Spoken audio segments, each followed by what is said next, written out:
Oke, sekarang kita lanjut tentang manusia, masih dari John Damaskus, pasal 25 ya, buku yang kedua dari eksposisi iman yang ortodoks. Nah, pasal 25 kita bahas tentang apa ini? Kehendak bebas. Ya. Nah, waktu itu kita udah bahas tentang kehendak atau yang disebut dengan telema. Gimana proses kehendak itu? Tadi yang dibaca oleh generasi apa? Coba jelasin. Awalnya ada apa? Pada dasarnya dalam jiwa tertanam sebuah keinginan yang disebut sebagai teresis, ya. Oke. Kehendak dalam ini merupakan mempertahankan apa yang sesuai dengan kodrat atau mempertahankan bagaimana kita berjalan sesuai dengan kodrat dan hidup sesuai dengan kehendak Allah. Agak keras sedikit. Kehendak dalam hal ini bukan soal kehendak biasa atau kehendak terikat, melainkan kehendak yang otonom. Iya, itu kehendak yang otonom atau dengan kata lain kehendak bebas. Nah, gimana jalannya kehendak bebas itu?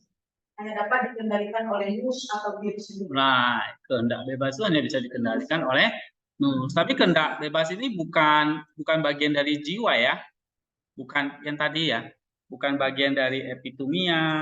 Itu kan faculty of knowledge-nya soul ya. Tapi kalau kehendak itu otonom. Tapi dia bukan faculty. Dia bukan bagian dari tadi epitumia, nus ataupun intensif ya. Jadi ini ada lagi bagian yang namanya kita terjemahkan telesis atau kehendak ya. Terus karena janji dari keberadaan manusia, janji Yesus melakukan apa yang baik, baik itu suka tidak maupun semua indah yang ada dalam tubuh manusia. Kehendak juga merupakan efektif, atau selera atau kemampuan sesuai dengan aku. Kehendak ini tidak dimiliki oleh makhluk lain, misalnya binatang. Karena makhluk lain seperti binatang tidak memiliki vision atau. Iya, kenapa kok binatang nggak punya tadi kehendak bebas?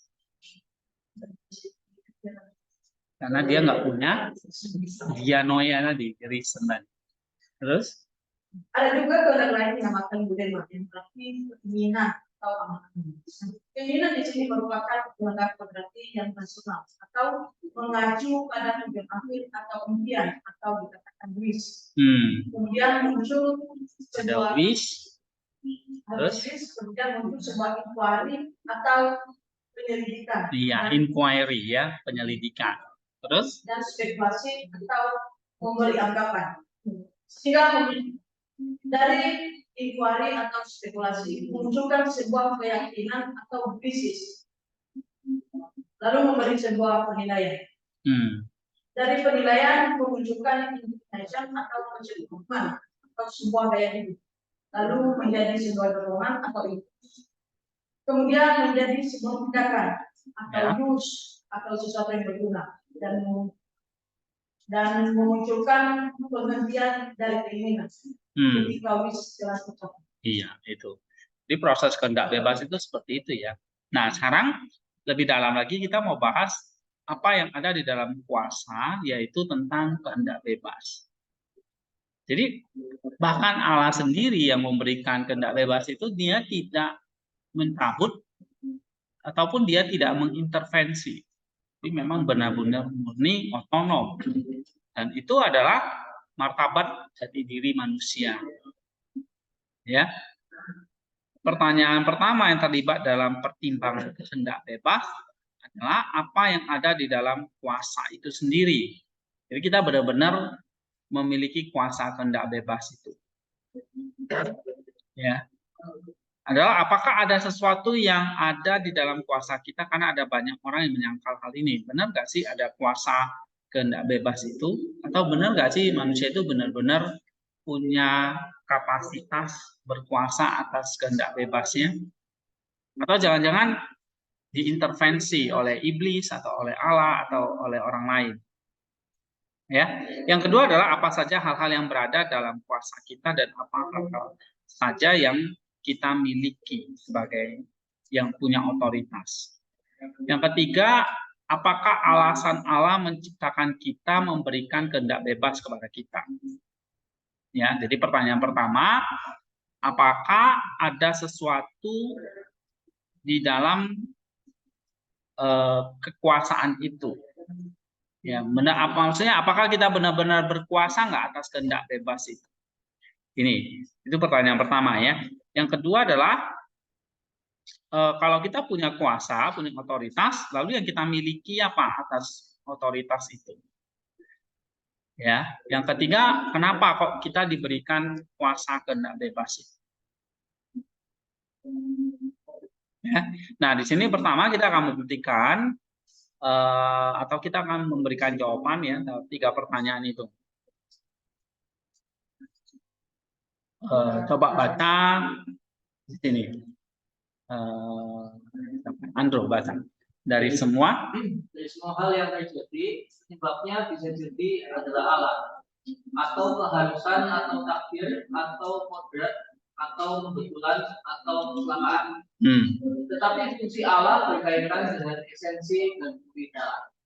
Keharusan berkaitan dengan pergerakan hal-hal yang selalu mengikuti jalur yang sama. Takdir dan pencapaian yang diperlukan dari hal-hal yang terjadi. Jadi kalau ada takdir, misalkan ada yang percaya tentang takdir ya, berarti apakah ada kehendak bebas? Ya. Atau yang terjadi itu sebenarnya kebetulan, kecelakaan, atau memang itu sebuah takdir, atau sebuah necessity ya, keharusan. Nah, di sini kadang-kadang kita perlu lihat Inggrisnya ya, supaya terjemahannya. Sometimes kalau terjemah ke Indonesia kurang pas, kita lihat Inggris. Nih ya. Jadi ada bermacam-macam ya penyebab dari kehendak bebas itu, bisa dikatakan apakah itu diberikan oleh Allah, atau itu necessity, atau itu takdir, atau itu kodrat, atau itu kebetulan, atau itu accident, kecelakaan. Ya. Nah, oke, sekarang ini baca pelan-pelan. Tapi fungsi Allah berkaitan dengan esensi dan pemeliharaan. Iya. Jadi yang dimaksud dengan esensi dan pemeliharaan itu maksudnya berkaitan dengan kodrat kita ya, dan menjaga kodrat kita itu. Terus necessity, keharusan berkaitan dengan pergerakan hal yang selalu mengikuti jalur yang sama. Necessity itu selalu mengikuti jalur yang sama. Terus takdir dengan pencapaian yang diperlukan dari hal-hal yang terjadi. Karena takdir itu sendiri mengimplikasikan keharusan. Iya, kalau namanya sudah takdir ya pasti itu harus terjadi.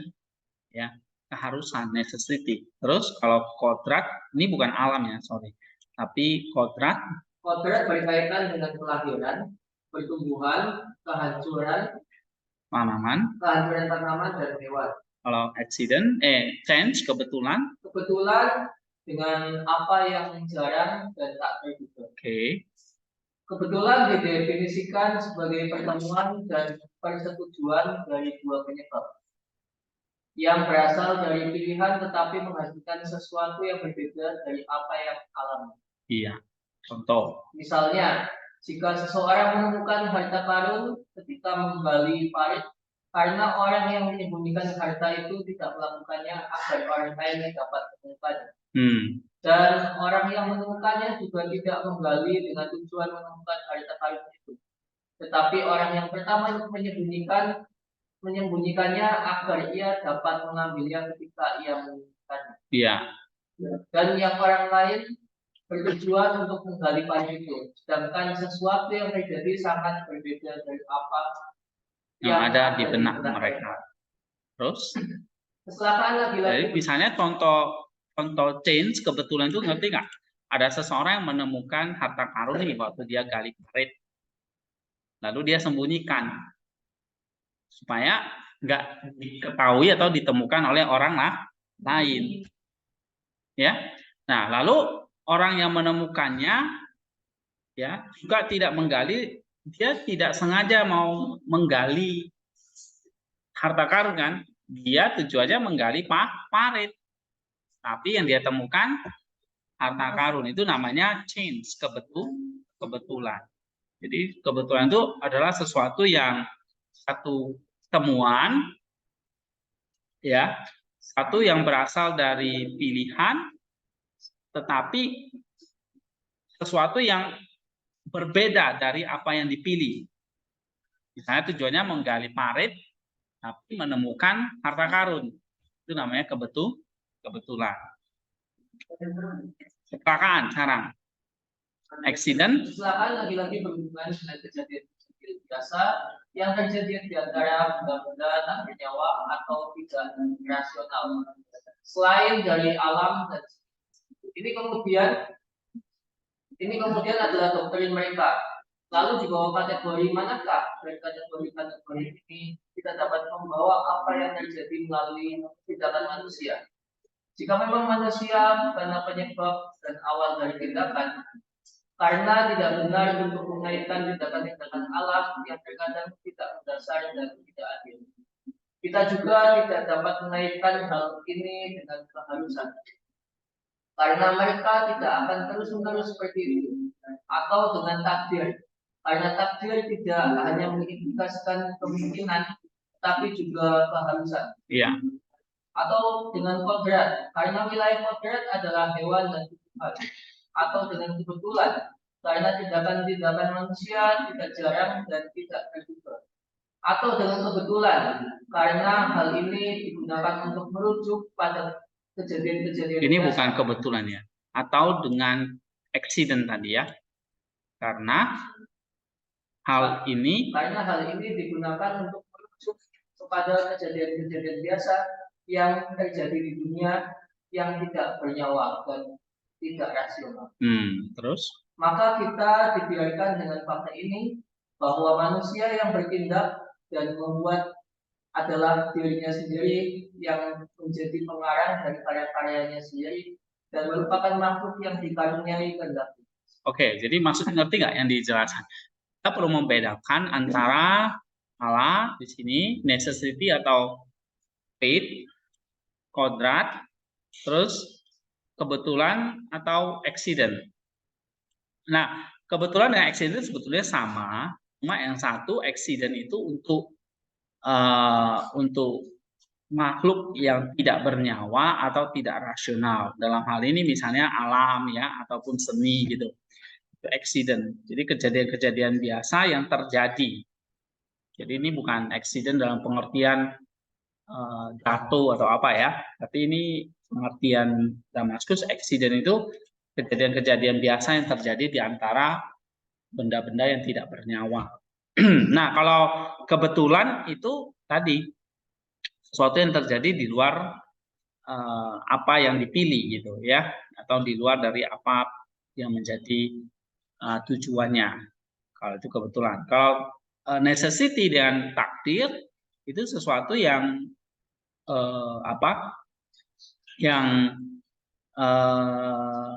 yang sudah mengikuti alur atau jalur yang sama ya, dan itu terjadi. Kalau kodrat di sini itu berarti ada kelahirannya, ada pertumbuhannya, ada kehancurannya baik dari tanaman ataupun dari hewan. Ya, nah, terus baca lagi. Lebih jauh lagi, jika manusia adalah pencipta dari tidak adanya tindakan, maka kemampuan untuk berunding menjadi tidak berguna. Karena untuk tujuan apa musyawarah dapat digunakan jika manusia adalah penguasa dari tidak adanya tindakannya? Karena semua pertimbangan adalah demi tindakan. Tetapi untuk membuktikan bahwa pemberian manusia yang paling adil dan yang paling berharga adalah sangat berlebihan, akan menjadi puncak absurditas. Yeah. Jika kemudian manusia berunding, dia berunding dengan maksud untuk bertindak. Karena semua pertimbangan adalah dengan maksud dan atas dasar tindakan. Iya.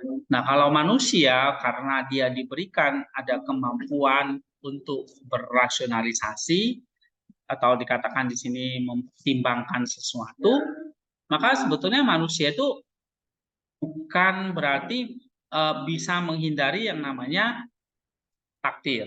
Karena manusia bisa berunding, manusia bisa mempertimbangkan baik buruknya, ya. Terus manusia bisa bisa menghindari yang namanya tadi necessity atau takdir atau kebetulan atau accident gitu. Karena manusia diberi apa? Diberi pencipta untuk kemampuan untuk apa di sini dikatakan kemampuan untuk deliberation ya, gitu. Kemampuan untuk mempertimbangkan, ada faculty of deliberation namanya, ya. Kemampuan untuk deliberate atau berunding, deliberation ya. Buat terjemahan lain dari deliberation apa ya?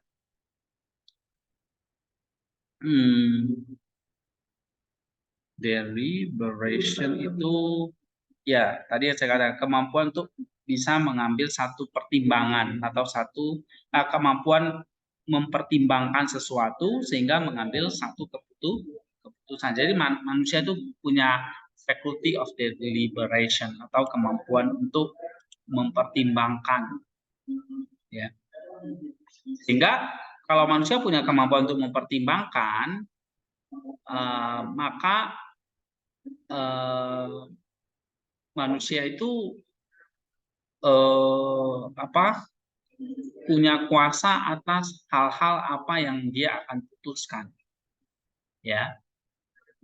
Sehingga tidak ada yang namanya takdir, menunggu takdir itu nggak ada, ya. Kalau kita pasrah atau menunggu takdir, ya maka itu ya akan terjadi gitu dalam hidup dia. Artinya apa yang dia percaya tentang takdir itu kan sebetulnya nggak ada, ya. Jadi kalau dia hanya pasrah, ya itu yang akan terjadi dalam hidupnya hanya sebagai pasrah. Kalau misalnya tentang accident atau kebetulan, itu bisa saja terjadi, ya karena di luar dari pilihan, ya. Tetapi hal-hal ini kata Damaskus sangat jarang ya hal-hal itu terjadi. Nah, yang benar adalah maka kalau tidak ada takdir, ya, maka yang ada adalah pemeliharaan Allah atau di sini dikatakan sebagai fungsi Allah itu ini ya, essence dan providence. Yang ada itu bukan takdir tetapi providensia Allah atau pemeliharaan Allah.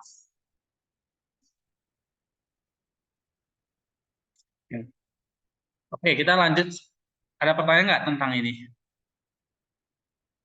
Kalau ditanya, apa yang ada dalam kuasa kita mengenai kehendak bebas, ya berarti manusia punya faculty of deliberation atau faculty untuk berkuasa atas kehendak bebasnya. Jadi manusia benar-benar diberi faculty untuk mempertimbangkan segala keputusan dia. Jadi bukan tergantung kepada takdir, ya, ataupun kepada hal-hal yang kebetulan. Oke. Jadi kalau kita nggak mau pakai faculty of deliberation, ya kita pasrah aja, takdir aja. Misalnya nih, besok kamu tahu akan ada ujian. Nah, terus kamu nggak mau belajar nih, nggak ada yang bisa maksa kamu belajar. Kamu nggak mau belajar, terus kamu akan berharap terjadi kebetulan. Misalnya seharap besok tiba-tiba ada gempa dan tidak ada ujian gitu, misalnya. Itu namanya kebetulan, ya. Atau ada accident gitu. Ada accident itu kan terjadi di luar kontrol kita ya. Misalnya gempa bumi gitu. Kamu berharap kepada accident ada gempa bumi misalnya gitu. Ya. Nah, itu accident. Atau kebetulan dosennya tiba-tiba kecelakaan ditabrak truk misalnya. Ada chance. Oh, itu accident ya kalau ditabrak truk. Karena tabrak truk itu kan sesuatu yang tidak bernyawa, tapi ditabrak gitu ya, accident. Kalau change kebetulan itu apa? Kayak tadi orang nggak repair, tiba-tiba temu harta karun. Nah, berarti kamu akan berharap kebetulan itu kayak gini. Besok semoga soalnya pas saya ingat gitu. Saya ingat jawabannya. Pas kebetulan soalnya gampang gitu. Atau pas saya cuma tahu satu jawaban itu pula pertanyaannya yang keluar. Nah, gitu. Itu namanya kebetulan. Change. Ya, atau kamu percaya kepada fate, takdir aja, pasrah aja gitu, necessity aja. Ya, lolos enggak lah kayak gitu ya. Kalau saya lolos berarti itu takdir saya, enggak lolos itu takdir saya. Atau kamu percaya kepada sesuatu yang bersifat alami, nature. Nature itu berarti di sini apa? Ada growth, berarti ada destruction, ada plants. Jadi ya alami aja, maksudnya namanya ujian itu bisa berhasil, bisa gagal. Kalau saya belajar berarti saya akan berhasil. Kalau saya tidak belajar saya akan gagal.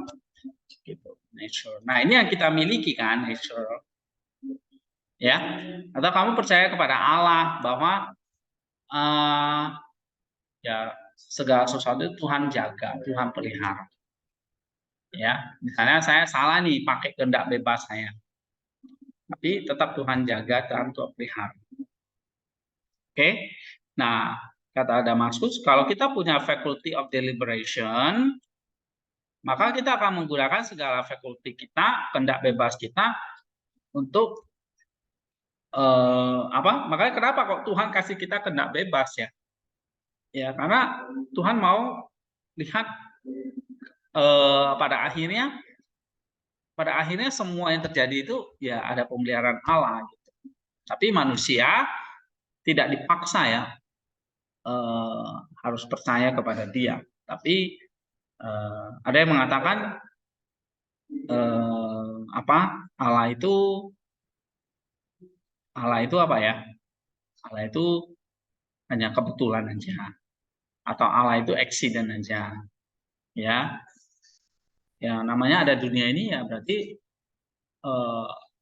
ya dunia ini cuma ada kebetulan aja gitu, karena sesuatu hal terjadi tiba-tiba bisa terjadi ledakan besar, ya coba nggak ada ledakan besar maka nggak ada dunia ini. Gitu. Nah apakah accident atau hanya kebetulan atau memang dunia ini ada karena memang ada Allah yang berfungsi menciptakan dan memelihara gitu.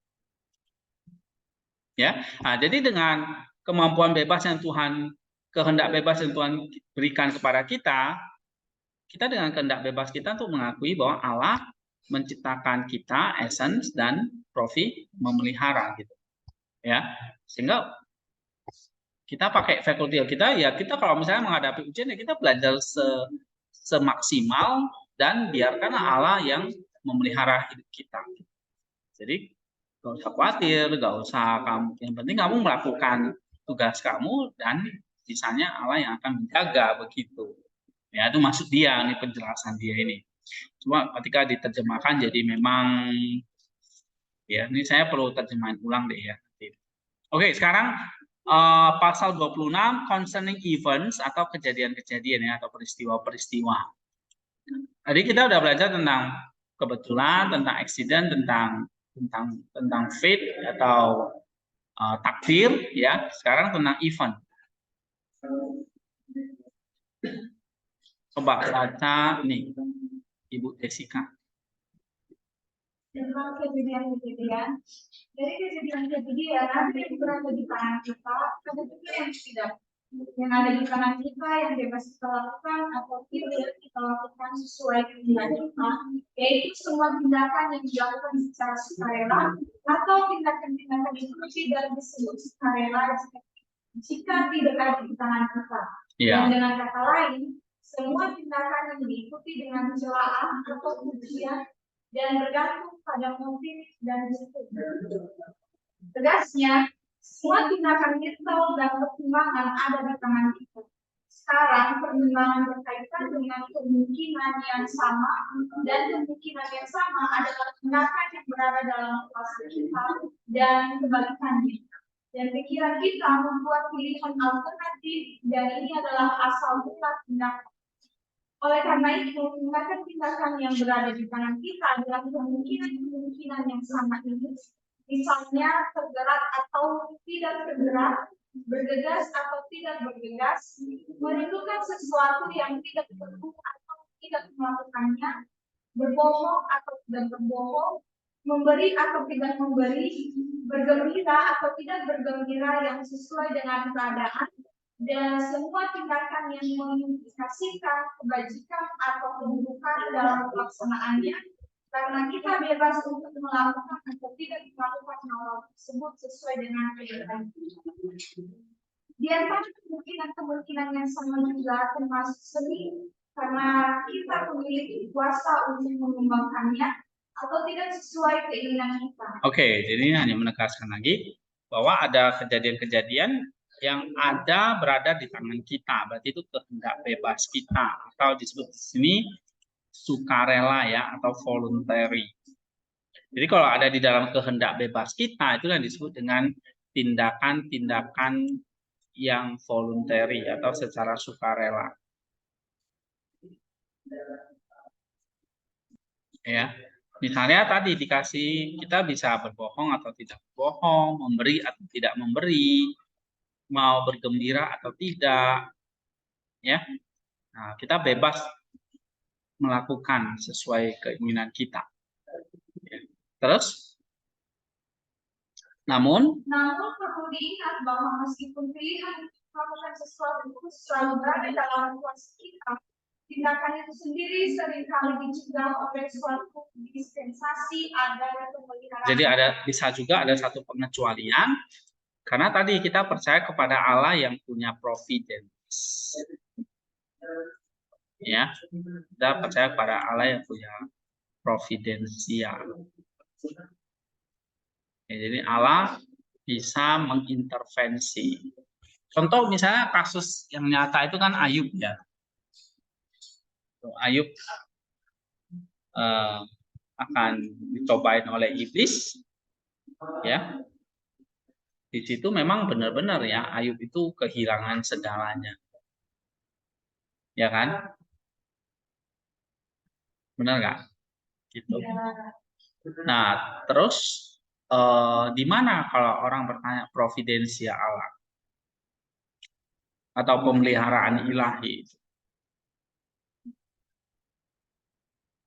Nah, pemeliharaan ilahi itu adalah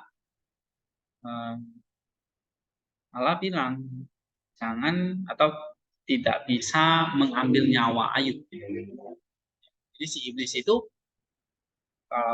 tanpa persetujuan Allah atau pemberian Allah, maka dia nggak bisa mengambil nyawanya. Nah, di situ ada pemeliharaan ilahi kepada Ayub. Ayub tidak kehilangan nyawanya atau kehilangan jiwanya. Ya. Apa misalnya contoh lain? Memang dikatakan di sini, meskipun semua pilihan itu ada dalam kuasa kita ya. Misalnya kita mau pilih memberi atau tidak memberi, itu ada di dalam kuasa kehendak bebas kita gitu. Ya. Tetapi tindakan itu seringkali dicegah oleh satu dispensasi dari pemeliharaan ilahi. Ya. Dan mungkin ada orang yang mengatakan itu kebetulan gitu.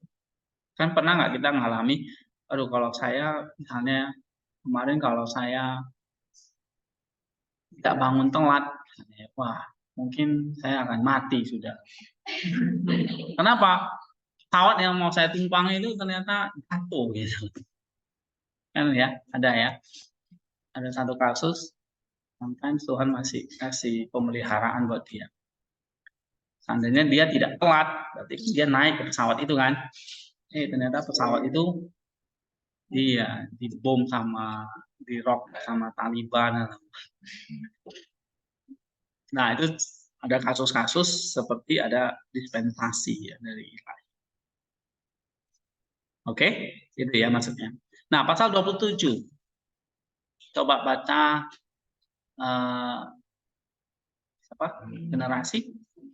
Mengenai alasan kita dan kami dengan karena itu kami berpendapat bahwa zona bebas muncul pada saat yang sama dengan rasio bahwa perubahan dan adalah bawaan dari segala sesuatu yang biasa.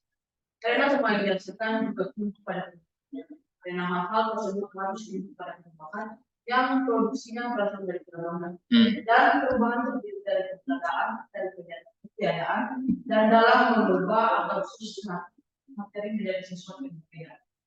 Maka benda-benda mati dan benda-benda tentang show mengalami perubahan jasmania yang disebutkan di atas. Sedangkan perubahan benda-benda yang dibuat kami show bergantung pada karena rasa terdiri dari bagian spekulatif dan bagian logis. Bagian spekulatif adalah penemuan sifat alternatif spekulasi itu dan bagian dari praktis terdiri dari pertimbangan dan menunjukkan alasan spekulatif disebut dengan argumen dan sistematis disebut rasio atau penghakiman. Maka setiap orang yang beruping melakukannya dengan keyakinan bahwa pilihan atas apa yang harus dilakukan berada di tangannya. Bahwa ia dapat memilih apa yang tempatnya terbaik sebagai hasil dari pertimbangannya dan setelah memilih ia dapat bertindak berdasarkan. Dan jika demikian, karena bebas berusaha menggunakan karena bagi manusia adalah makhluk yang tidak rasional atau rasional. Dia adalah penguasa atas tindakan-tindakannya dan dikarenai dengan bebas. Oleh karena itu, makhluk yang tidak rasional tidak menikmati dengan bebas. Karena kodrat menuntut mereka dan karena itu mereka tidak menentang selera kodrati. Tapi segera setelah selera mereka menemukan sesuatu, mereka segera mengejarnya. Tetapi manusia karena rasional memiliki kodrat dan bukan kodrat yang memiliki. Sehingga ketika ia menginginkan sesuatu, ia memiliki kekuatan untuk menekan selera atau memanjakannya sesuatu mungkin. Oleh karena itu, makhluk yang tidak memiliki rasio tidak dapat dipuji maupun dicela, sedangkan manusia dapat dipuji atau dicela. Ya, jadi manusia itu bisa dipuji, diberi pahala, diberi kehidupan yang kekal ya, upah gitu, karena manusia dengan pertimbangan rasionya bisa memilih apa yang baik. Jadi bukan robot begitu. Ya. Nah, sehingga pemakaian kehendak bebas di sini berkaitan erat dengan yang namanya apa?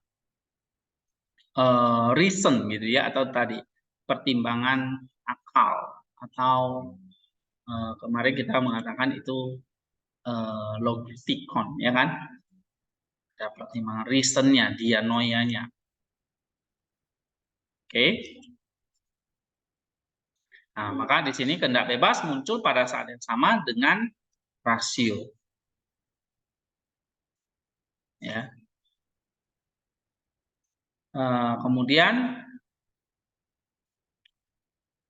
tetapi karena rasio itu terdiri dari ada yang spekulatif dan praktis, maka sesuatu yang bersifat spekulatif itu berarti sesuatu yang bersifat renungan gitu ya, tentang sifat kodrati segala sesuatu.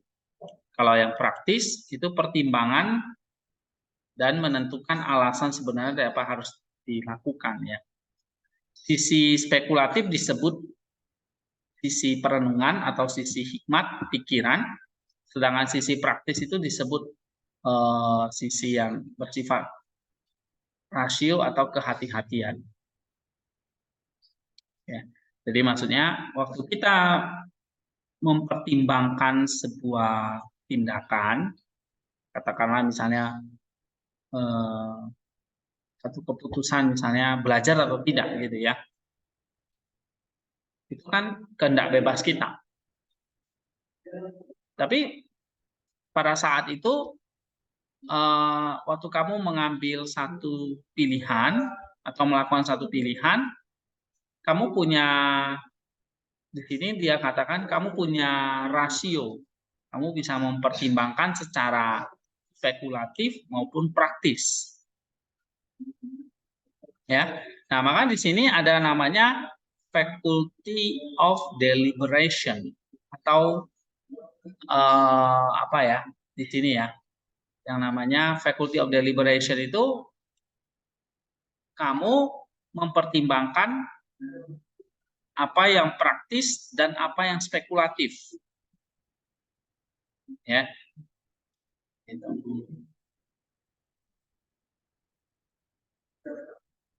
Oke. Nah, kalau sesuatu yang bersifat spekulatif, ya dia akan mempertimbangkan sesuatu dari sifat apa ya, hikmat, ya. Kalau sisi praktisnya dari sisi kehati-hatian. Misalnya contohnya begini.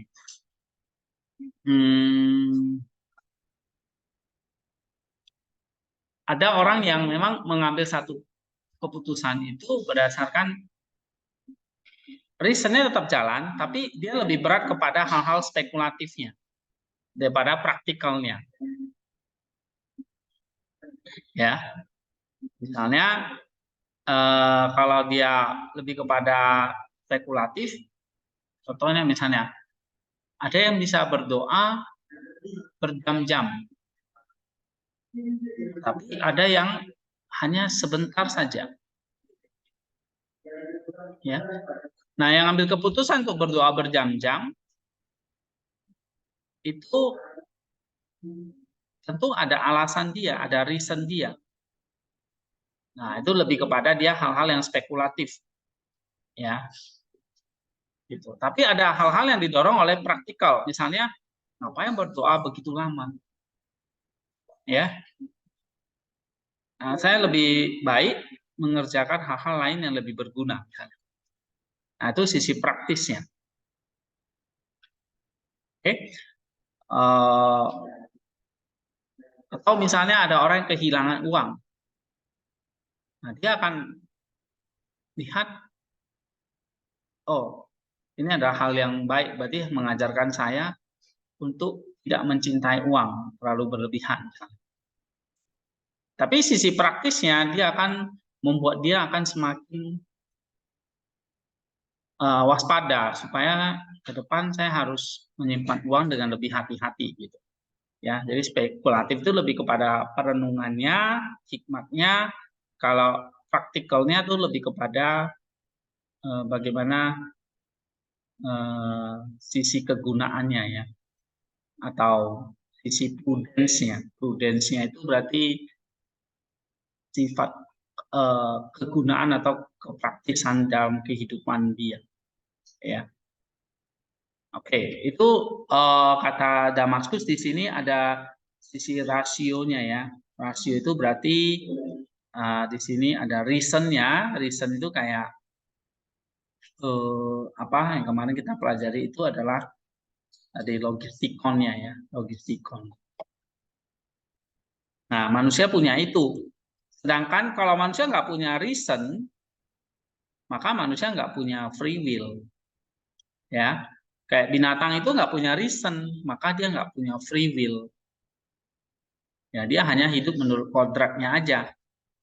Ya, maka di sini dikatakan kalau binatang itu hanya hidup menurut apa di situ? Mana di sini ya? Nah, malu-malu yang tidak rasional itu seperti binatang, dia tidak punya kehendak bebas, ya. Ya, hidup mereka hanya dituntun oleh kodrat mereka. Kodrat itu tadi apa? Lahir, tumbuh, besar, dan mati ya gitu. Kayak anjing misalnya, anjing atau kucing dia lahir, tumbuh, besar, ya, hidup terus lama-lama ya dia mati gitu. Itu hidup menurut kodrat.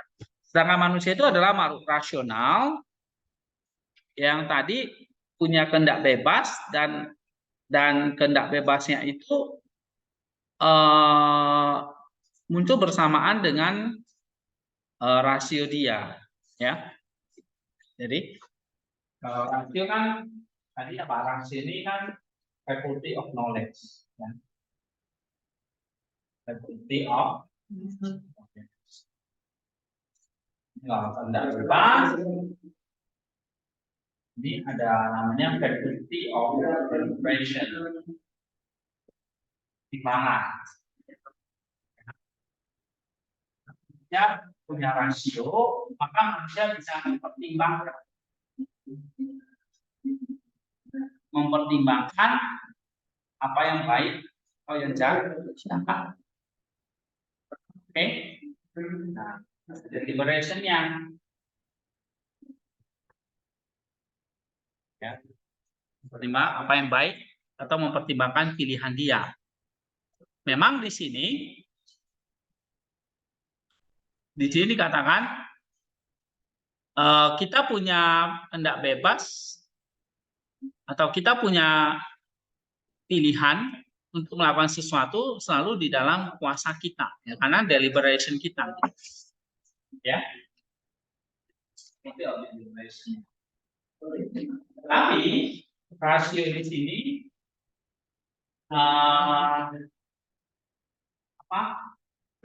punya dua sisi, ya. Ada sisi namanya spekulatif, ini lebih kepada kerenungan, dan praktis, ini lebih kepada prudence, ya. Prudence itu hati-hatian gitu, atau kewaspadaan. Contoh kasus tadi, misalnya saya kasih orang yang kehilangan uang misalnya, ya. Maka faculty of deliberation-nya adalah kehendak bebas dia, Pak, atau dia kehilangan uang. Nah, itu ditentukan oleh rasio. Kan dia akan merenungkan, ya ada hikmahnya juga, ya. Kalau saya kehilangan uang, ini mengajarkan saya untuk apa? Sesuatu yang pasti positif, ya. Itu spekulatif. Tapi sisi praktisnya dia akan mulai berjaga-jaga, kan hati-hati, tidak naruh uang sembarangan. Itu sisi praktisnya. Ya. Oke. Nah, terus dari sinilah dikatakan karena kita punya pertimbangan tadi, dan ketika kita memilih yang baik, maka kita bisa dipuji, ya. Sedangkan kalau binatang nggak perlu dipuji atau dicela karena mereka tidak punya rasio, tidak punya kehendak bebas. Nah, sama juga dengan para malaikat, mereka adalah makhluk rasional, dikasih kehendak bebas, ya. Dan mereka juga diciptakan, mereka bisa berubah sama seperti manusia. Dan ini jelas terlihat pada iblis, ya, yang dengan kehendak bebasnya dia sendiri melawan Allah.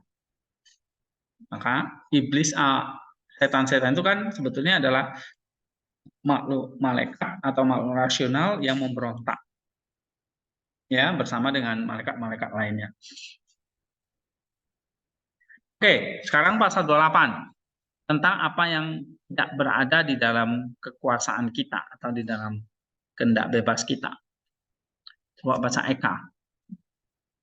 Dari hal yang tidak berada di tangan kita, beberapa di antaranya memiliki permulaan atau penyebabnya pada hal yang berada di dalam kekuasaan kita, yaitu balasan dari tindakan-tindakan kita, baik di masa sekarang maupun di masa yang akan datang. Tapi sisanya bergantung pada pengadilan. Karena asal mula segala sesuatu berasal dari Allah, tapi kehancurannya disebabkan oleh kejahatan kita sebagai hukuman atau keuntungan bagi kita. Sebab Allah tidak menciptakan maut dan Dia tidak bersukacita atas kebinasaan maut. Hikmat Salomo pasal 1 ayat 13. Tetapi maut adalah perbuatan manusia. Artinya asal mula maut ialah pelanggaran Adam, sama seperti semua hukuman yang lain. Tapi segala sesuatu yang lain harus dikembalikan kepada Allah. Pelayanan kita harus dirujuk kepada kuasa penciptaannya, kelangsungan hidup kita kepada kuasa pemeliharaannya, pemerintahan dan keselamatan kita kepada kuasa pemeliharaannya, dan penikmatan kekal akan hal-hal yang baik dari mereka yang alami mereka itu haruslah dianggap berasal dari kebaikannya. Tapi karena beberapa orang menyangkal keberadaan pemeliharaan ilahi, mari kita bahas lebih lanjut tentang pemeliharaan ilahi. Iya. Jadi apa yang ada yang tidak berada dalam kekuasaan kita?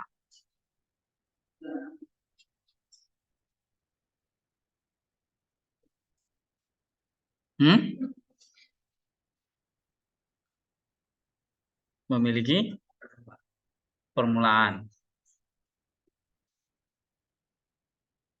Ya, dari hal-hal yang tidak ada di dalam kuasa kita, ada diantaranya punya pemulaan atau penyebabnya pada hal-hal yang berada dalam kuasa kita.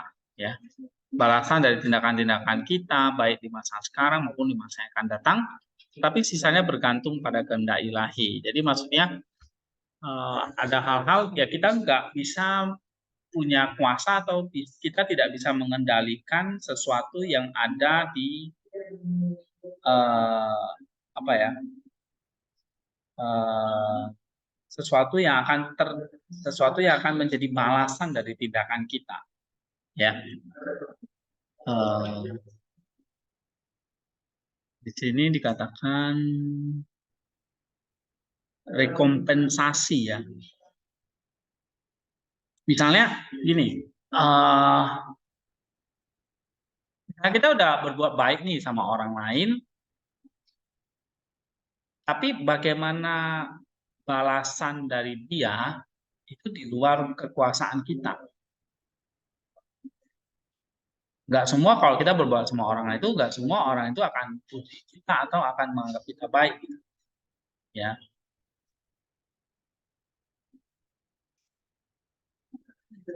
Ada misalnya ada satu contoh gitu ya. Mungkin kalian pernah lihat di medsos gitu. Ada dua orang yang sedang menunggu bis, ya. Lalu di belakangnya itu ada seorang perempuan yang sedang duduk gitu. Ya. Nah, dua orang yang sedang menunggu bus itu tiba-tiba datang seorang calon penumpang lain, dia akan tanpa spontan dua orang itu dia mau membuka dompetnya, atasnya gitu. Ya, membuka atasnya, lalu orang yang tadi yang duduk di belakang tadi tahu gitu. Oh, ini orang ini mau mencopet gitu, mencuri. Lalu dia ambil botol aqua gitu, dia lempar ke orang itu, tapi kena bukan si pencuri ya, tapi kena si yang punya dompet itu, yang punya tas itu. Nah, akhirnya pencuri itu kaget kan, nggak jadi mencuri. Tapi karena botol itu dilempar kena orang itu dikiranya apa? Nggak, kurang ajar nih, kok kamu lempar botol minuman. Ya, padahal maksud dia mau mencegah terjadi pencurian kan. Nah, lalu orang itu datang, dia tabuk orang itu. Ya, kurang ajar lu lempar-lempar botol aqua ke saya. Ya, nah ini maksudnya, padahal dia maksudnya baik ya, supaya dia nggak dicuri gitu, dia lempar aja. Tapi karena kena orang itu, pencurinya jadi kaget, kabur. Tapi kan dia nggak sadar kan, kalau tasnya itu lagi mau diambil kan. Nah, itu ya. Jadi ini maksudnya adalah balasan dari tindakan-tindakan kita, baik di masa sekarang maupun di akan datang, itu kita nggak bisa kendalikan gitu. Ya. Nah, itu bergantung kepada kehendak ilahi. Oke. Permulaan atau asal mula dari segala sesuatu itu berasal dari Allah. Ya, itu tidak bisa kita kendalikan. Tapi kehancurannya disebabkan oleh kejahatan kita. Ya. Allah tidak menciptakan maut di sini dan dia tidak bersukacita atas kebinasaan manusia. Tapi maut itu adalah perbuatan manusia, artinya asal mula maut itu pelanggaran manusia atau pelanggaran Adam. Ya. Sehingga yang tidak ada dalam kekuasaan kita itu memang asal mula. Misalnya kayak kayu itu tidak asal mula kita ciptakan gitu. Ini Allah ya. Tapi kayu itu ada di dalam kuasa kita ketika kita bisa mengolahnya jadi meja. Itu dalam kekuasaan kita. Tapi asal mula kayu tidak di dalam kekuasaan kita. Kemudian bagaimana dengan kehancuran? Ya, kehancuran itu kalau Damaskus mengatakan itu disebabkan oleh kejahatan kita. Misalnya kita udah bangun gedung dengan bagus ya. Kamu lihat nggak peperangan di Israel Palestina itu, jalur Gaza, bangunan udah begitu bagus ya, semua dibom habis, dihancurkan oleh manusia. Nah itu kehancuran itu disebabkan oleh kejahatan kita. Berarti itu sebetulnya kehancuran itu di dalam kuasa manusia gitu, tapi kuasa yang jahat. Ya. Termasuk juga maut, kematian. Kematian itu perbuatan manusia. Ya. Atau kematian itu adalah pelanggaran terhadap hukum Allah. Oke? Tetapi segala sesuatu yang lain harus dikembalikan kepada Allah. Nah, misalnya kelahiran dikembalikan kepada Allah, kelangsungan hidup dikembalikan kepada Allah. Ya, bahkan nanti kehancuran dari semua alam semesta itu kembali lagi ada di tangan Allah. Jadi ibaratnya Allah menciptakan, manusia menghancurkannya gitu ya. Tetapi nanti semuanya itu tetap ada di dalam pemeliharaan Allah. Kita bertanya, di mana ya Tuhan ketika terjadi peperangan sampai ya apa seperti sekarang ya, Israel itu membombardir Gaza dengan bom-bomnya ini. Baliknya pihak Hamas membombardir rumah-rumah di Israel gitu dengan roket-roket gitu ya. Nah, kita mungkin bertanya ya, di mana kuasa ilahi? Di mana kuasa ilahi? Kenapa Allah itu nggak menghentikan peperangan itu? Ya. Atau di mana pemeliharaan ilahi? Nah, kalau kita baca dari Damaskus, nanti segala sesuatu dikembalikan kepada Allah. Artinya, asal mula memang tidak di tangan manusia, dari tangan Allah. Ya. Gitu. Penciptaan ada di tangan Allah. Tetapi kehancuran itu disebabkan oleh kehendak bebas manusia yang jahat. Sehingga nggak heran timbul perang dan sebagainya. Itu karena kejahatan manusia. Ya, tiba-tiba misalnya Hamas menyerang para ini ya, para itu kan hari Sabtu ya, pas hari Sabtu tuh Hamas masuk ke lewat kok bisa lewat itu ya perbatasan itu, terus tentaranya pada masuk terus menyerang orang yang lagi merayakan musik apa festival itu, tembakin, ada yang disandra, ada yang dibunuh gitu ya, 200 orang langsung hari itu juga mati, tewas. Nah, sekali lagi itu adalah kejahatan. Nah, kejahatan itu adalah kehancuran ya kan? Kenapa kok Allah biarin? Karena memang manusia dikaruniai oleh kehendak bebas yang manusia bisa dengan faculty of deliberation-nya bisa memilih yang jahat. Ya. Ada nggak pemeliharaan ilahi kalau kayak gitu? Misalnya kayak kejadian baru-baru ini, peperangan Israel Palestina. Ada nggak orang meragukan ini ya tentang pemeliharaan ilahi? Nah, kita baca ini ya. Tentang providensi Allah atau pemeliharaan ilahi. Coba baca Ari. Pemeliharaan dengan demikian adalah pemeliharaan yang Allah lakukan atas segala sesuatu yang ada. Dan lagi, pemeliharaan adalah kehendak Allah yang melaluinya segala sesuatu yang ada menerima hal sesuatu. Tetapi jika pemeliharaan adalah kehendak Allah, Maka menurut penalaran yang benar, segala sesuatu yang menjadi ada karena pemeliharaan ilahi haruslah paling adil dan paling baik. Dan sedemikian rupa sehingga tidak dapat dilampaui. Karena pribadi yang sama harus menjadi pencipta dan penyedia bagi apa yang ada. Sebab tidak mungkin dan tidak pantas bahwa pencipta dari apa yang ada dan penyedia adalah pribadi-pribadi yang berbeda.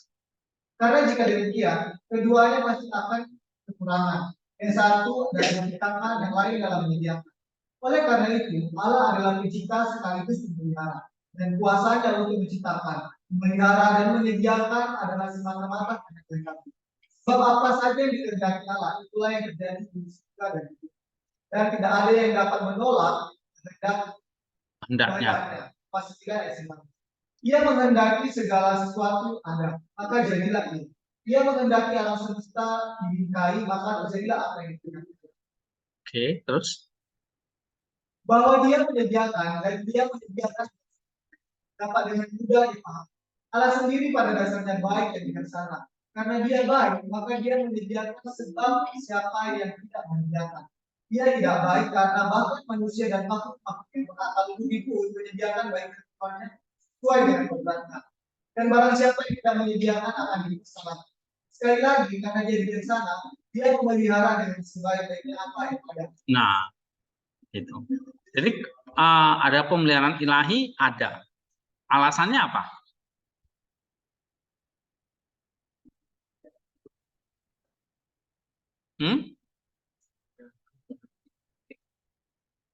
Iyalah, itu kan pemeliharaan ilahi, menyediakan yang baik ya. Oke.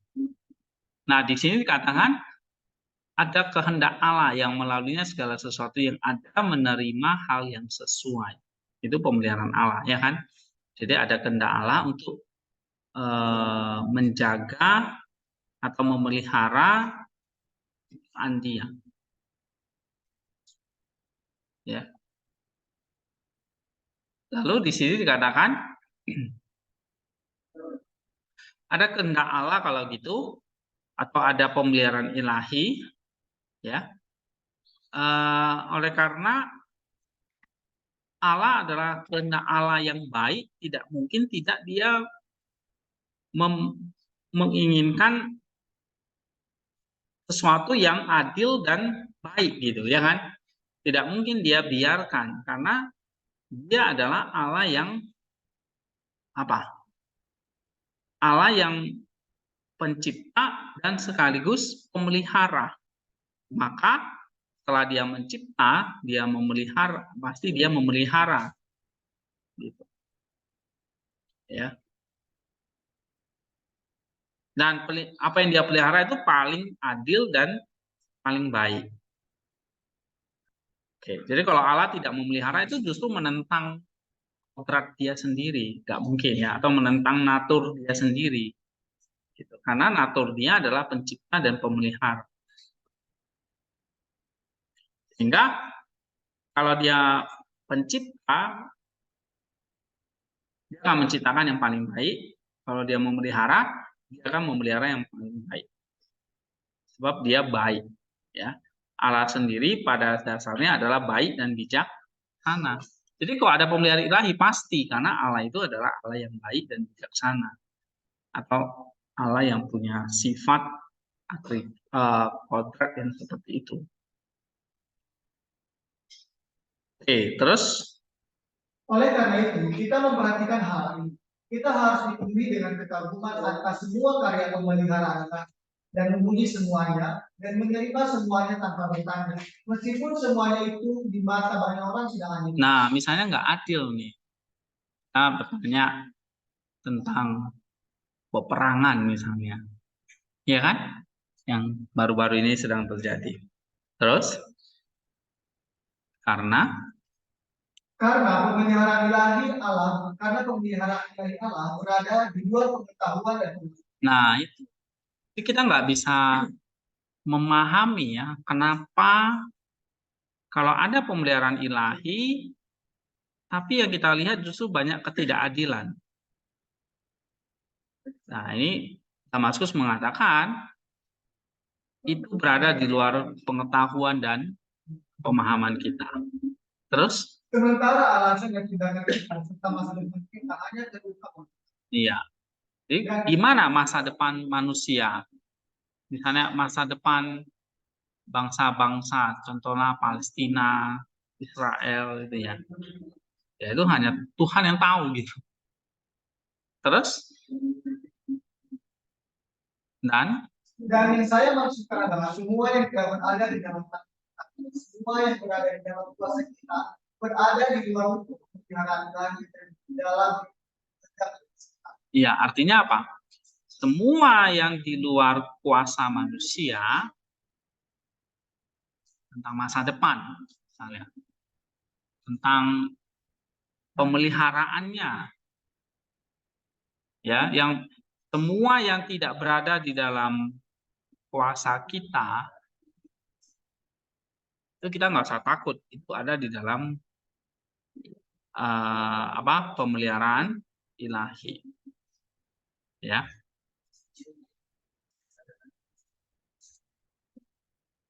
Terus Sekarang pekerjaan pemeliharaan tadi sebagai sesuai dengan kehendak Allah dan sebagai lagi sesuai dengan isinya. Karya-karya atas kehendak baik mencakup semua yang tidak dapat disangka lagi.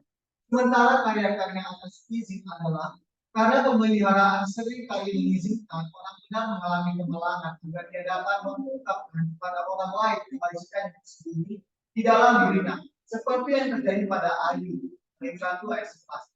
Pada waktu yang lain, Allah mengizinkan sesuatu yang aneh dilakukan agar sesuai yang besar dan menjadi penaklukan dapat dicapai dengan tindakan yang tampaknya aneh. Seperti ketika keselamatan manusia diwujudkan bagi salib. Dengan cara lain, hal ini mengizinkan orang saleh untuk melakukan pencobaan dan yang menyakitkan agar ia tidak menyimpang dari hati nurani kebenaran dan tidak menjadi sombong karena kuasa dan anugerah yang diberikan kepadanya, seperti yang terjadi pada Paulus dalam 2 Korintus 2. iya, dalam 2 Korintus 2 ayat 7 ya. Coba baca. Kita baca ya. Ada yang bawa? Coba baca Alkitabnya.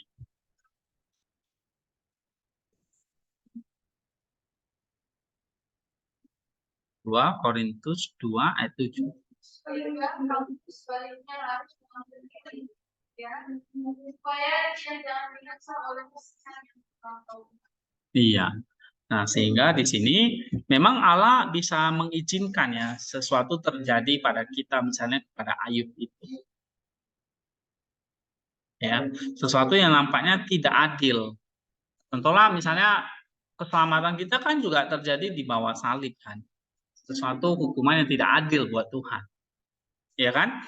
Dia tidak bersalah kok disalibkan. Nah, ini tapi kan ada pemeliharaan ilahi di situ. Ya, ada pemeliharaan ilahi bahwa ada kebangkitan. Ya, ada kemenangan atas dosa, atas kemalangan, atas penderitaan. Nah, begitu juga karena ada pemeliharaan ilahi, ada ingat ya, pemeliharaan itu berasal dari kehendak Allah. Jadi kalau Allah itu baik, ya, maka kehendaknya baik. Kehendak baik, maka ciptaannya dan pemeliharaannya pasti baik. Gitu. Oke, nah, yang baik ada kehendak baik, ada yang menciptakan dan memberikan pasti yang terbaik. Ya kan? Nah, tapi bagaimana sesuatu kalau Allah itu baik, sesuatu itu terjadi tidak adil misalnya. Jadi katanya pemeliharaannya baik, pemeliharaannya adil. Kenyataannya kita lihat tidak adil, tidak baik. Benar kan? Nah, dan maksud bilang apa yang kita nilai tidak baik, tidak adil, itu dengan kemampuan kita yang terbatas atau di luar pemahaman kita. Bukan dengan pemahaman atau dengan matanya Allah melihat itu tidak adil. Dalam matanya Allah kita bisa melihat itu sesuatu yang contoh misalnya Ayub nanti ya kan? Kasus dari pemahaman kita, aib itu jelas-jelas pemeliharaan yang tidak adil. Ya, Allah itu menginginkan sesuatu yang aneh untuk dilakukan agar sesuatu yang besar dan menakjubkan dapat dicapai melalui satu tindakan yang tampaknya aneh. Aneh ini apa ya diterjemahkan strange ya, sesuatu yang memang strange, yang aneh, yang asing lah gitu ya, yang asing.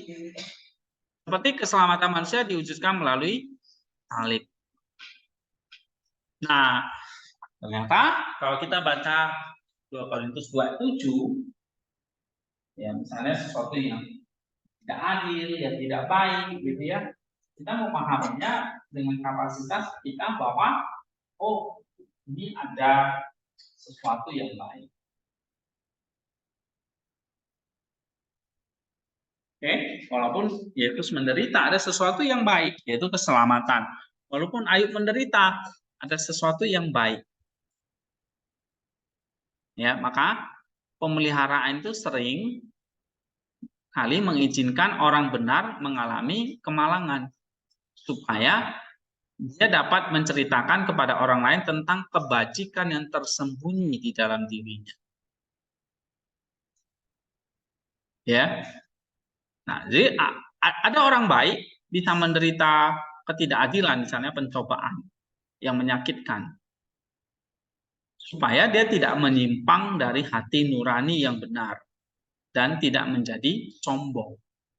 Sebab segala sesuatu itu adalah pemeliharaan Allah melalui anugerahnya. Ya, jadi kenapa kok kita bisa menyimpang ketidakadilan, misalnya tidak baik, kemalangan? Tapi kita harus memahami yang satu, kita percaya di luar pemahaman kita. Ya, ada Allah yang tetap memelihara secara baik. Tapi di sisi lain ada sesuatu yang baik yang akan terjadi. Misalnya dengan kemalangan kita bisa menceritakan ada kebajikan yang selalu terjadi. Yang kedua, supaya kita tidak menyimpang dari hati nurani dan tidak menjadi sombong. Artinya kemalangan terjadi kepada kita ada sesuatu yang baik. Dan yang kedua menjaga kita tidak menjadi sombong bahwa segala sesuatu itu bergantung kepada pemeliharaan Allah. Nah, kayak gitu. Itu yang dimaksud dengan Damaskus, ya.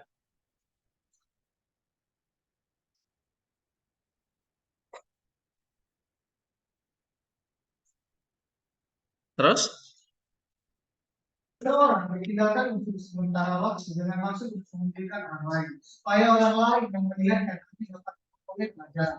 Seperti yang terjadi pada Lazarus dan wanita itu. Iya. Terus Sebab sudah menjadi karakter kita untuk merendahkan diri apabila kita melihat orang lain menderita. Orang lain ditinggalkan oleh Allah supaya orang lain dimuliakan. Dan bukan karena dosanya sendiri atau dosa orang tuanya.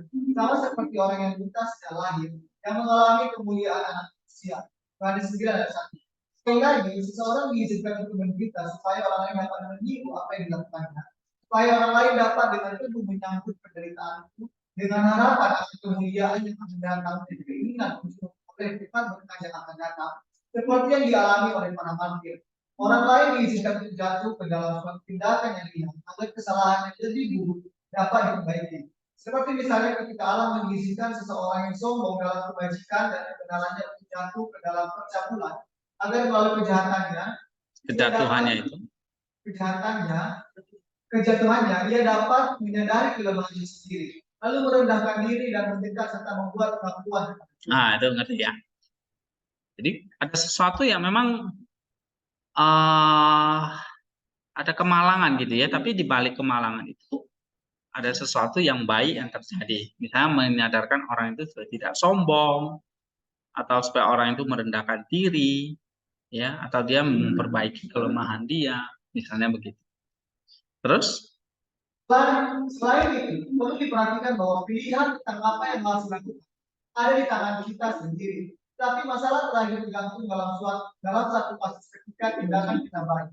pada kerjasama Allah yang dalam keadilannya memberikan pertolongan sesuai dengan pengetahuan sebelumnya untuk memilih yang baik dengan hati nurani yang benar.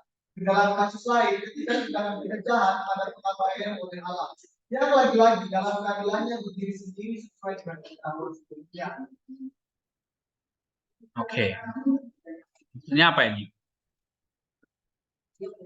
Walaupun pilihan itu tetap ada di tangan kita ya. Kita mau sengaja melanggar Allah atau tidak, ya. Nah, kalau kita melanggar Allah tadi, kita akan apa ya? Dididik untuk kembali lagi kepada hati nurani yang benar. Ketika kamu bisa meratapi dosa-dosamu, memilih lagi yang benar, itulah pemeliharaan Allah terjadi. Ya, tapi kalau kita tidak menyadari itu atau tidak mau bertobat begitu, ya, atau misalnya tindakan kita jahat gitu, bisa nggak Allah itu membiarkan kita?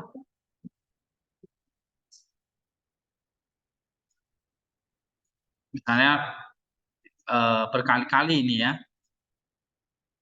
tidak mau berubah. Apakah ada pertolongan Allah enggak?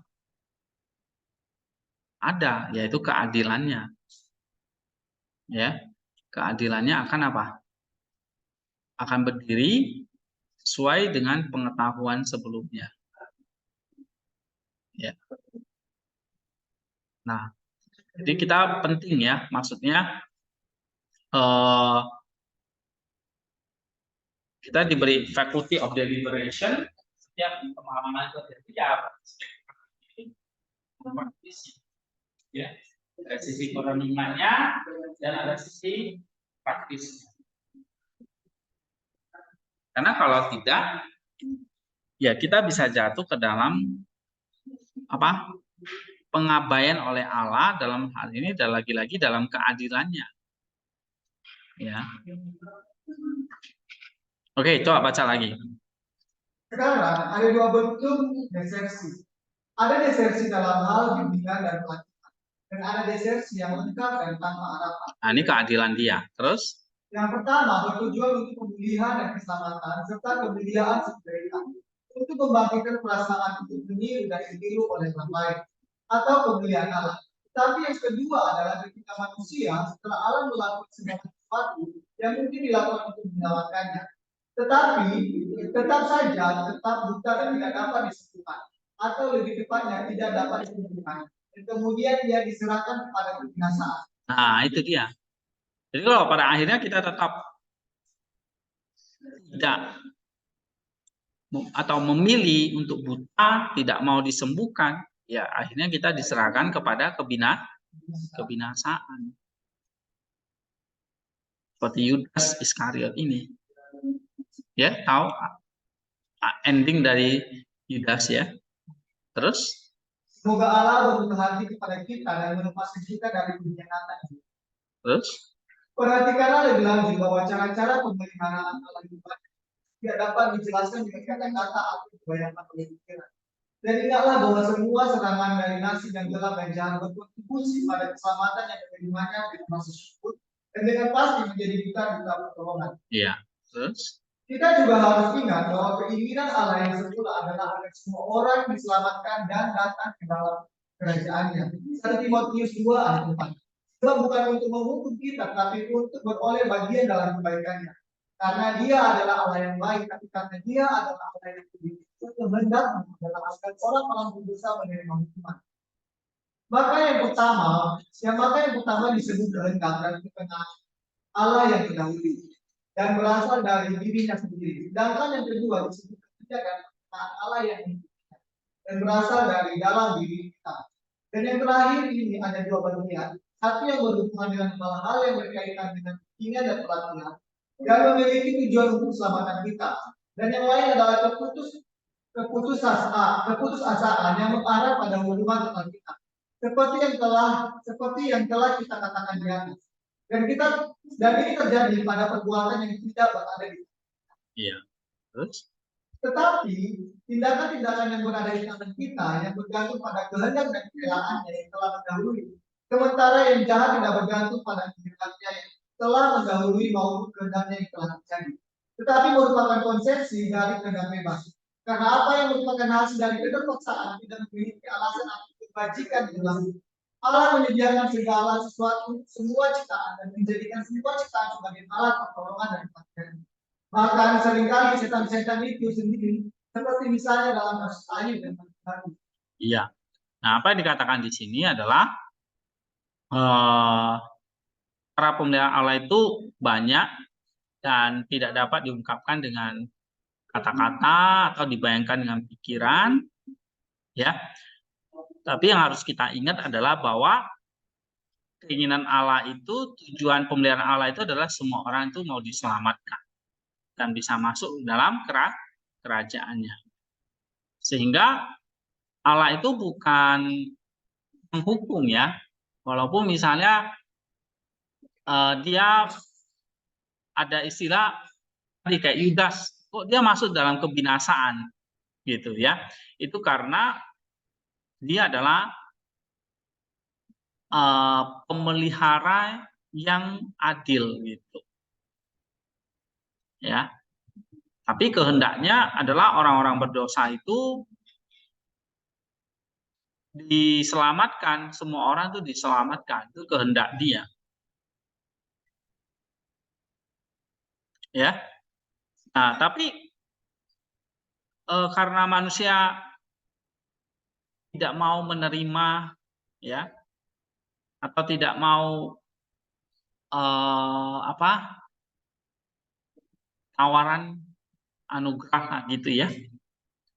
Ya, maka dalam kehendaknya yang baik itu orang-orang berdosa menerima hukuman. Nah, tetapi hukumannya itu sekali lagi adalah untuk menyadarkan orang itu. Ya. Untuk menyadarkan orang itu ada sesuatu yang baik di balik hukuman itu.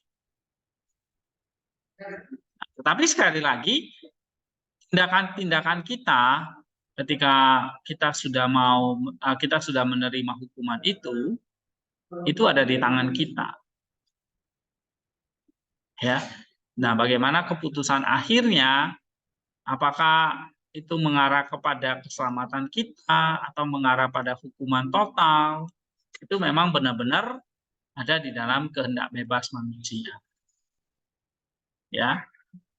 Jadi Allah dengan kehendaknya dia tidak mengambil kehendak bebas kita. Jadi kehendak yang baik itu selalu tidak pernah menjadi otoriter. Kehendak yang baik itu selalu mendidik, mendewasakan, menghukum dan menghukum, ya sampai akhirnya orang itu menjadi sadar.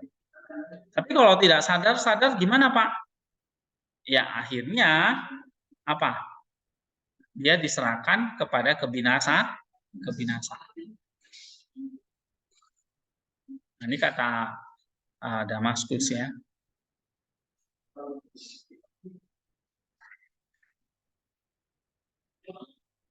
Oke, tinggal satu pasal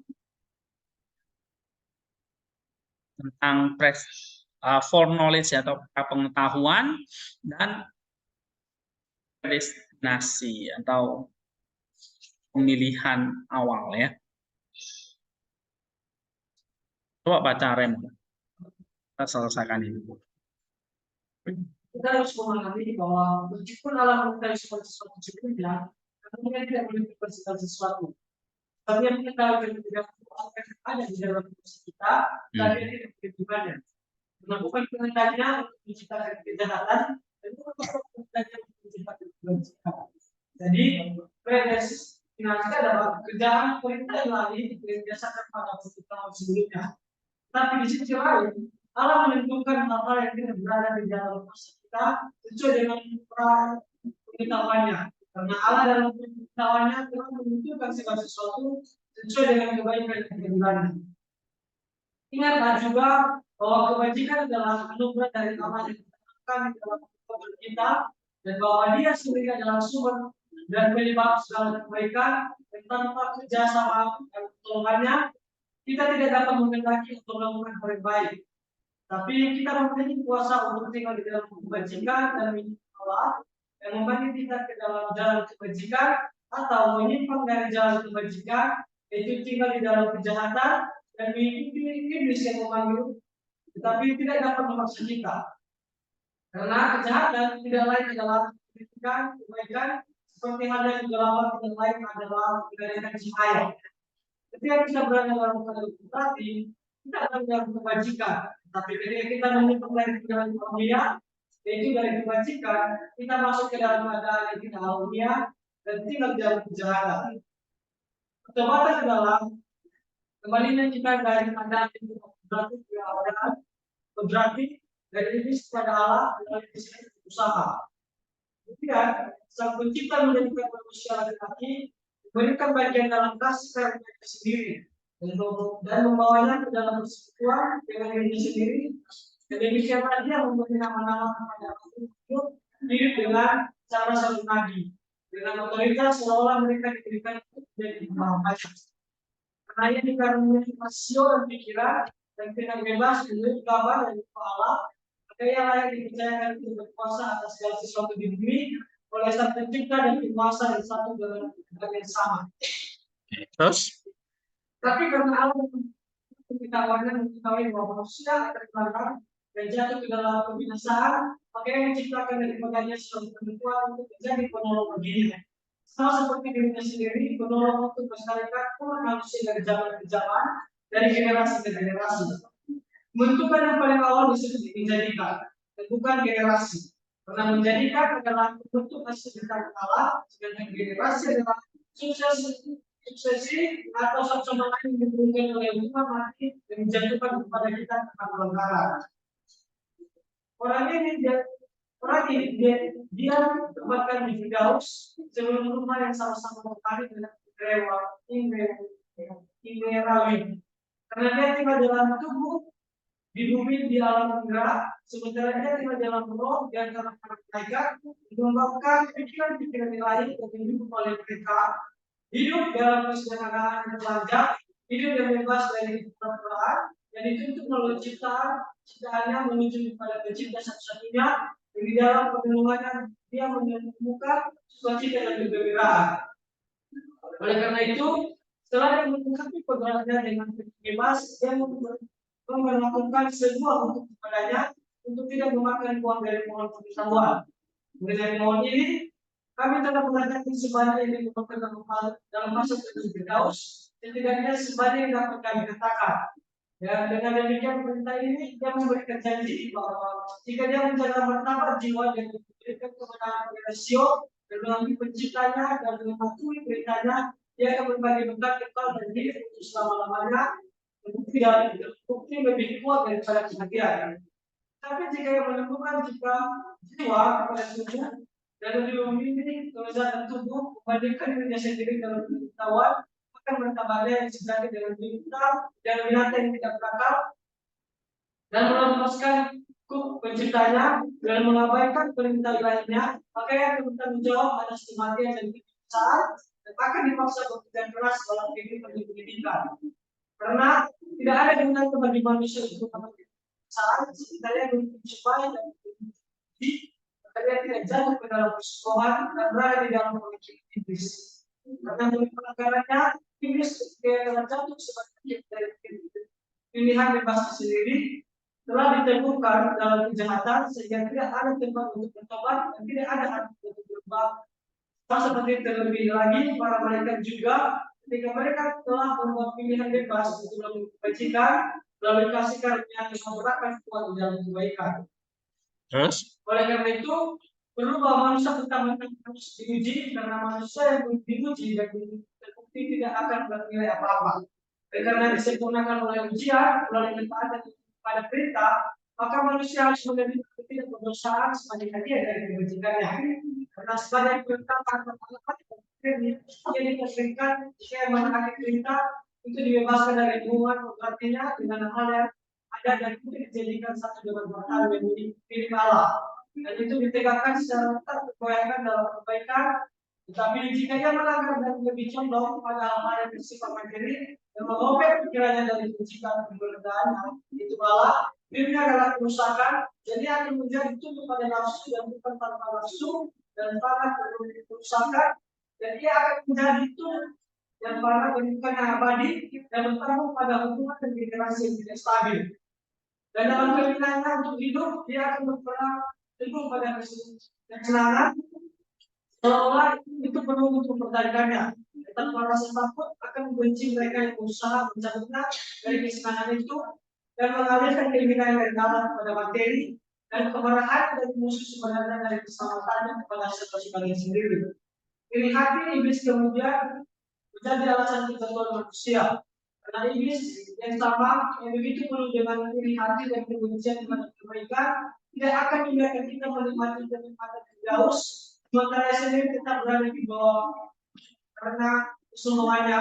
Dan karena itu si pedusta mencapai manusia yang memberikan itu dengan penghadapan kesalahan dan menunjukkan kebijakan yang sama dosanya dengan dirinya, lalu dilemparkannya ke dalam jurang kebiasaan yang sama dalamnya.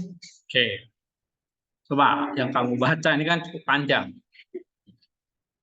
Enggak yang kamu baca. Misalnya for knowledge atau pra pengetahuan. Ya.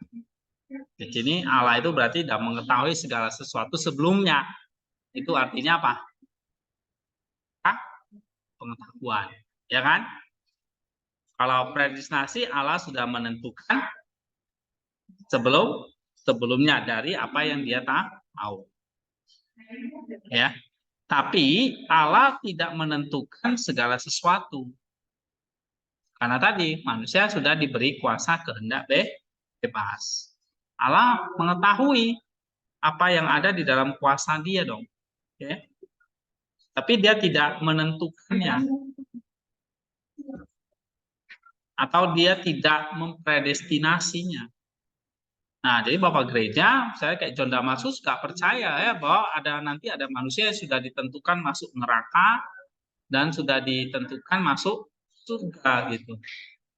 Itu nggak ada double predestinasi ya. Nah, ini bertentangan nih seperti yang diajarkan oleh orang-orang reformator ya, misalnya Martin Luther dan John Calvin ya. Karena tadi masalah kehendak bebas tadi ya. Bapak, sebab bukan kehendaknya untuk menciptakan kejahatan atau bukan pilihan Allah untuk menentukan orang itu masuk dalam hal kejahatan. Misalnya hukum kekal gitu, enggak. Tapi ada nggak predestinasi dalam diri Allah? Ada. Predestinasinya adalah bukan menentukan orang ini atau orang itu masuk neraka atau surga. Tapi predestinasi itu adalah pekerjaan perintah ilahi yang didasarkan pada pengetahuan sebelumnya. Contoh, misalnya predestinasi ilahi itu adalah Allah sudah menentukan hal-hal yang tidak berada di dalam kuasa kita sesuai dengan pra pengetahuannya. Nah, itu predestinasi Allah. Ya, Allah menentukan hal-hal yang tidak ada di dalam kuasa kita. Apa tadi hal-hal yang tidak ada dalam kuasa kita? Allah sudah menentukan. Ya. Nah, Allah dalam pra pengetahuannya sudah menentukan segala sesuatu sesuai dengan kebaikan dan keadilannya. Contoh misalnya tadi di sini ada kata Allah tahu nggak bahwa Adam itu jatuh dalam dosa setelah diciptakan? Tahu. Makanya dia kasih seorang penolong pendamping yaitu perempuan. Tapi ketika dikasih pendamping perempuan juga jatuh dalam dosa juga kan? Ya toh?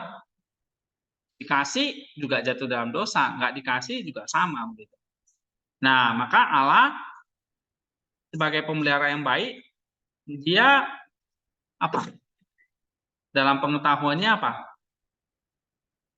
Dia akan menjadikan ulang. Ya, dia akan menjadikan ulang. Misalnya kayak Adam, Nuh, generasi Nuh dijadikan ulang kan? Nah, jadikan ulang itu di dalam Kristus tentunya. Ya. Nah, kemudian di sini apa lagi? Ini tentang kejatuhan Adam ya. Nah, kenapa kok ada kejatuhan? Karena justru manusia itu harus dicobain atau teruji. Ya. Nah, ada Bapak Gereja mengatakan manusia itu karena ada kehendak bebas, maka ada ketaatan, ada ketaatan berarti ada kelayakan bagi manusia itu untuk menerima kehidupan kekal. Karena kalau manusia itu hanya diciptakan langsung kekal, manusia itu belum teruji, belum dicobain, belum jatuh dalam pelanggaran, itu belum layak gitu. Ya. Sebab apa? Sebab di dalam kejatuhan manusia itu butuh kasih karunia. Nah, sehingga kasih karunia itulah yang melayakkan kita gitu. Ya. Jadi sekali lagi kasih karunia itu ya atau anugerah itu yang mengangkat manusia tadi. Kenapa? Karena manusia dicobain dan dia jatuh dan kasih karunia itu yang kembali menangkap dia. Ya. Jadi sekali lagi ya Allah sebetulnya ya yang memelihara itu semua. Bagaimana dengan iblis? Kalau dia jatuh dia tidak pernah terangkat lagi gitu. Kenapa? Kok berbeda dengan manusia?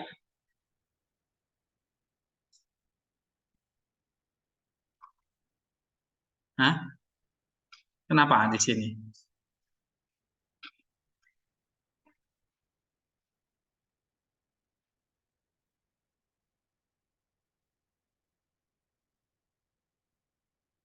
Nah, kalau iblis yang jatuh, itu dia dengan pilihan bebasnya sudah dikatakan apa? Diteguhkan dalam kejahatan. Sehingga tidak ada tempat untuk bertobat. Dan tidak ada harapan untuk berubah.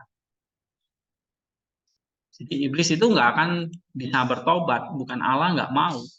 Tapi memang iblis itu tidak akan bertobat. Apakah Allah mempredestinasi? Tidak. Ya, itu sekali lagi kehendak bebas dari si iblis. Kalau suatu saat iblis bertobat, diselamatkan nggak? Iya. Tapi kata Damaskus, dia sudah diteguhkan dalam kejahatan. Ya, sehingga tidak ada tempat untuk bertobat. Oke. Sehingga di sini predestinasi itu adalah Allah prapengetahuan dan predestinasi itu adalah artinya Allah sudah menyiapkan ya segala sesuatu melalui anugerahnya untuk ciptaan dia. Karena tadi Allah yang baik, Allah yang pemelihara, maka dia akan menyelamatkan ciptaan dia. Oke, ada pertanyaan? Kalau nggak ada kita break dulu ya.